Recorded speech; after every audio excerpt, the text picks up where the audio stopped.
Parusahan at magsisisi ang taong nakagawa ng kasalanan sa iyo. Hello mga guys, kumusta kayo? Panibagong araw, panibagong video na naman tayo, and sa araw na ito ay isa na namang video ang aking ituturo sa inyo na simpleng gabay o simpleng pamamaraan na makakatulong sa atin. At bago ang lahat, gusto ko lang mag-disclaimer sa mga taong hindi naniniwala at hindi gusto ang mga kagaya nitong video. Please skip this video and maghanap kayo ng videos na gustong gusto nyo, dahil ang video na ito ay para lamang ito sa mga taong naniniwala and gusto mag-try. Sa lahat po ng mga nagko-comment po dito sa aking video dito sa loob ng aking channel, mag-ingat sa lahat ng mga nagre-reply sa inyo na dinadala kayo sa kanilang WhatsApp in Imo app o pamakaiwas po tayo sa scam. Ngayon po ituturo ko sa inyo paano parusahan o paano pagsisihan ng taong nakagawa ng kasalanan sa inyo. Gusto nyo ba na magsisisi siya kung ano man yung nagawa niya kasalanan sa inyo? Magsisisi siya at humingi ito ng tawad sa inyo. Kahit sinong tao ay pwede mong gawa nito, basta ito ay nagkakasala sa inyo o may nagawang kasalanan, hindi kayo nakapagsalita ito ng hindi maganda sa inyo o nakapagsalita ito ng masakit sa inyo. So, dito po is kailangan natin ng ating gagamitin. Kailangan natin dito maghanda ng isang maliit na pirasong papel. Kailangan natin ng panulat. Kailangan natin dito ng sili. Dapat po yung siling maanghang, fresh na sili po.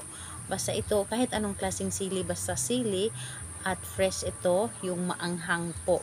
And kailangan din natin dito ng kandila. So, ayun lamang ang ating dapat na ihanda. Again po, papel, panulat, sili pwede yung mga labuyo, and ayun po, fresh po dapat, yung may katas, and kandila. Yun ang ating dapat na ihanda.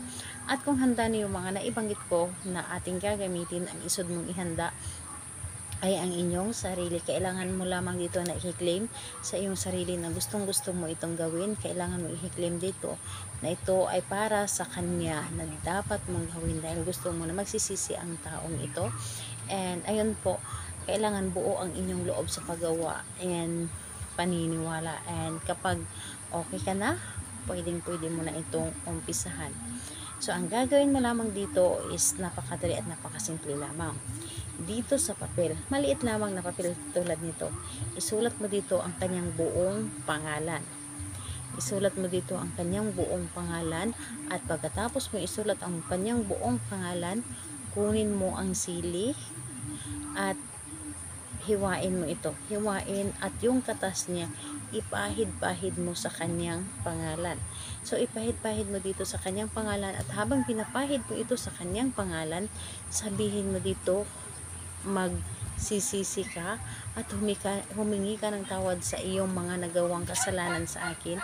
Humingi ka ng tawad, lumuhod ka napupunta dito sa akin at humingi ng tawad. Sabihin mo dito ang lahat-lahat ng gusto mong sasabihin. Halimbawa ay sabihin mong hindi ka makakatulog kung hindi ka makakapaghingi ng tawad sa akin. Hindi ka makakatulog hanggat hindi mo ako makakausap. Humingi ka ng tawad sa akin ngayon din. So, ayun po.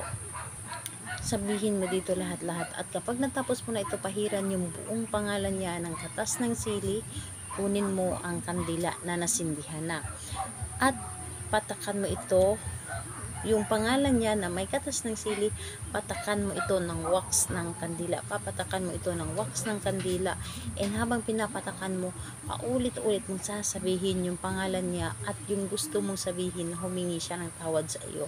At hindi siya mapakali, hindi siya makakatulog hanggat hindi siya makakahingi ng tawad sa inyo. So, yun po ang inyong dapat gawin. Napakadali at napakasimple lang nito, at gawin mo ito sa araw ng Tuesday o di kaya Friday.